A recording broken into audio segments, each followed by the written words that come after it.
Ukikuta una uwekezaji ambao uendeshaji wake ni hadi umpigie mtu simu, uwe kwenye mgongo wa mtu, huo bado ni uwekezaji wa kiuchwara, sio uwekezaji ambao unaiona kesho.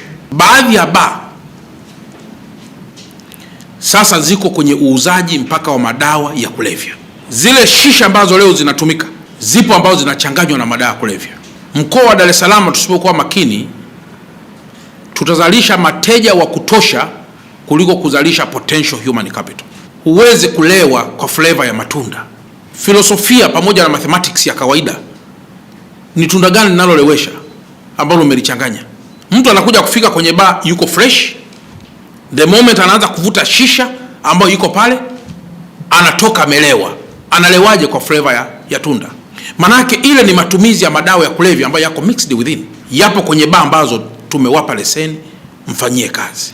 Lakini zipo pia baadhi ya bar ambazo zimekuwa ni genge la watu wasio na vibali halali vya kuishi nchini, na ambao wameingia ndani ya taifa letu pengine kwa njia poli, na zipo bar ambazo zinafahamu kwamba watu hawa wanaweza kuwa sio watu sahihi sana, lakini you are no longer, wakati fulani hamui mabalozi sahihi katika masuala kama haya.